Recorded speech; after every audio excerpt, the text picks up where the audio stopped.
ഇവിടെ വിഷ്ണു വലിയ തോതിലുള്ളൊരു തിരിച്ചടിയാണ്. ഇപ്പോൾ നോക്കൂ, ഇലക്ട്രൽ ബോണ്ട് കേസിൽ ഏറ്റവും ശക്തമായ അഴിമതി കണ്ടെത്തി അതിലൂടെ ഒരു വിധി, അങ്ങനെ മോദി സർക്കാരിന് തിരിച്ചടി. അതുപോലെ തന്നെ പ്രതിപക്ഷ രാഷ്ട്രീയത്തെ വേട്ടയാടുന്ന ഭരണകൂട സംവിധാനങ്ങളെ ഈ പറഞ്ഞ പോലെ അന്വേഷണ ഏജൻസികളെ ഉപയോഗിച്ച് വേട്ടയാടുന്നതിനെതിരായിട്ടുള്ള വിധിയാണ് അരവിന്ദ് കെജ്രിവാളിൽ ഉണ്ടായത്.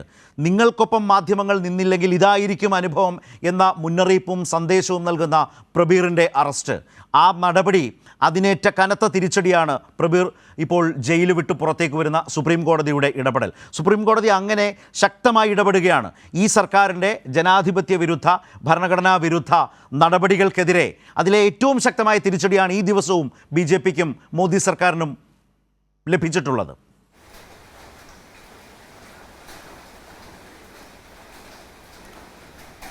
ശരത്തെ, BJPക്കോ സർക്കാരിനോ യാതൊരുവിധ തിരിച്ചടിയുമില്ല. അദ്ദേഹത്തിൻ്റെ അറസ്റ്റുമായി ബന്ധപ്പെട്ട് UAP അടക്കം സർക്കാർ ചുമത്തിയിരുന്നു. ഇത്രയും നാൾ അദ്ദേഹം ജയിലിലായിരുന്നല്ലോ. ഇതിനിടയ്ക്ക് എപ്പോഴാണ് കോടതി ജാമ്യം നൽകിയത്? ഇല്ലല്ലോ, ഇതിനിടയ്ക്ക് ജാമ്യം നൽകിയില്ലല്ലോ. ഇപ്പോൾ അദ്ദേഹത്തിന് സ്വാഭാവികമായി കോടതി ജാമ്യം അപേക്ഷകൾ പലതവണ പരിഗണിക്കുമ്പോൾ ഒരിക്കൽ ജാമ്യം കൊടുക്കാറുണ്ട്. നമ്മുടെ നാട്ടിൽ ആർക്കാ ജാമ്യം കിട്ടാത്തത്? കൊലക്കേസിലെ പ്രതികൾക്ക് ജാമ്യം കിട്ടാറില്ലേ?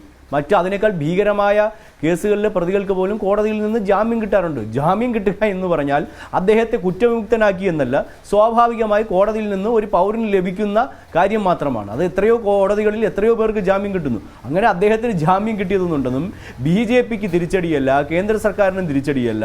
ഈ കേസിനെ യാതൊരു വിധത്തിലും ബാധിക്കുന്ന കാര്യമില്ല. കേസിൻ്റെ മെറിറ്റ് അവിടെ തന്നെ നിൽക്കുന്നല്ലോ. കേസിൽ ഏതെങ്കിലും തരത്തിലുള്ള തെറ്റുകളുണ്ടായി എന്നൊന്നും കോടതി പറഞ്ഞിട്ടില്ലല്ലോ. അതിൻ്റെ ഫാക്റ്റുകളെയൊന്നും കോടതി ഖണ്ഡിച്ചിട്ടില്ലല്ലോ. അപ്പോൾ ജാമ്യം കിട്ടുക എന്ന് പറഞ്ഞാൽ അതൊരു സ്വാഭാവികമായ ഒരു നടപടിക്രമം മാത്രമാണ്.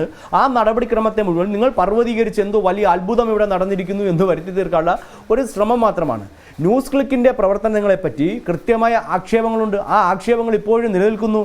സർക്കാർ ഫയൽ ചെയ്ത ആക്ഷേപങ്ങൾ ഏതെങ്കിലും കോടതി റദ്ദാക്കിയിട്ടുണ്ടോ? 1.25 കോടി രൂപ ചൈനീസ് കമ്പനിയിൽ നിന്ന് അമേരിക്ക വഴി കൈപ്പറ്റുകയും ഈ രാജ്യവിരുദ്ധമായ നിരവധി വാർത്തകൾ പടച്ചുവിടുകയും ചെയ്തതാണ് ന്യൂസ് ക്ലിക്ക് ചെയ്തിട്ടുള്ളത്. ഹുവായ് കമ്പനിക്ക് വേണ്ടി ചെയ്ത പണികളുണ്ടല്ലോ. ആസ്ട്രേലിയയിൽ ഇന്ത്യയുടെ പ്രോജക്റ്റുമായി ബന്ധപ്പെട്ട് വ്യാജ വാർത്തകൾ നിരന്തരം സൃഷ്ടിക്കുന്നു. ഈ രാജ്യത്ത് അപകടകരമായ വിധത്തിൽ പല കാര്യങ്ങളും നടക്കുന്നെന്ന് വാർത്തകൾ സൃഷ്ടിക്കുന്നു.